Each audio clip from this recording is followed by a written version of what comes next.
towards Nuremberg, there's a whole bunch of wind turbines. Been in rolling farmland for about 3 hours. Looks like we're getting into a more forested area. There's a ship, looked like a Viking. And here's our new ship. Except I understand it's an old ship. What? LIF. Viking Lift. I was bid on all of them. Never noticed. I was bid on all of them. Never noticed. Bid on all of them. These little houses here were built in about 1900. These quaint little row houses. They had a backyard and fresh air and a little bit more room. They're in the States now too. Aldi's. It's They're German. all over the UK, and in Britain people call this Germany's Fourth Reich. They're taking over the world, but in a nice way, with cheap tomatoes and e-bikes and so, and not with wars. Siemens and MAN in this area had tens of thousands of slave laborers building tanks and submarines. So in the city of Nuremberg, which had then 400,000 inhabitants, these days it has about 530,000. State of Bavaria, where we are now. Munich is of course the biggest, with 1.7 million. And as I said, Nuremberg has about 530,000 now. And with the surrounding little towns and so, it comes up to about 1.2 million though, which is quite big by German standards. This was built between 1936 and 1938, and this was the SS barracks. Now I'm sure you all know the SS, those were the guys in the black uniforms, the most evil organization in the most evil dictatorship the world has ever seen. And this building survived the war, looked then exactly as it looks now, except the main entrance there was a huge swastika above the entrance. And that was of course removed in 1945 by the US Army, because they took it over in 1945 because the building survived the war intact and they could use it, and they changed the name to Merrill Barracks after a private, Joseph E. Merrill. Private Merrill was one of the GIs who had been killed in the street fighting, or should I say ruin fighting, because the city hardly had a street. In April 1945, although the city was largely in ruins, it still took the American 7th Army 5 days to take the city. It now houses the Federal Bureau for Migration. And this institute interviews people who are seeking asylum from all over the world. Twice a year this is on. This is the one for the autumn. Oh, sorry, the fall. Right. And that is built on what is called the Great Road.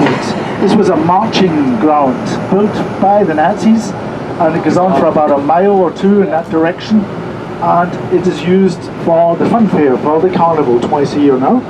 See this round building here? Does that remind you of anything from antiquity? Colosseum. Colosseum. And this is called the Congress Hall. This is a horseshoe-shaped building with two head structures.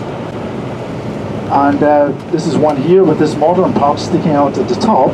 This is a museum, one of the best museums in Germany, about Nazi Germany.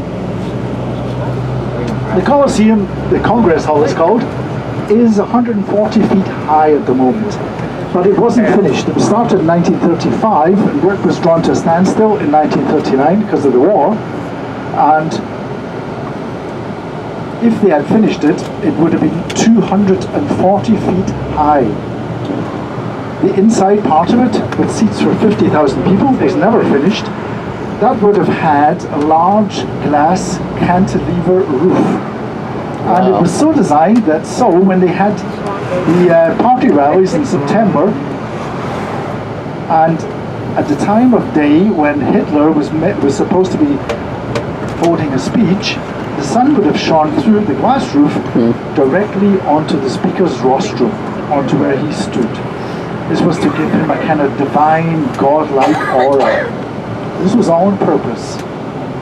Very difficult to build this Congress Hall on the banks of a lake, but Hitler insisted.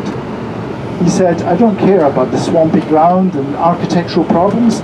the conquered countries will pay for it. And he said this in 1934. So you can see where he was headed, and that he knew 5 years before the war broke out that there was going to be a war, and the conquered countries will pay for his huge monumental buildings. There you can see the bare red brick of the inside of the Congress Hall on the right, and you can imagine if it was twice as high and closed with this huge glass roof, it would have been a very impressive building. See how impressive the way it is? The inside of it is just lying empty. There were many plans in the 60s, 70s, 80s to make it into a shopping mall, soccer stadium. Nothing ever came to anything just because it was too expensive. In a stadium, you can see on your right, now behind our heads, there are 34 towers going around the stadium. There was space in the grandstands for 70,000 spectators. In the middle of the ground where those people are walking now, there was room for 200,000 marching Nazis. On the left you can see the main grandstand.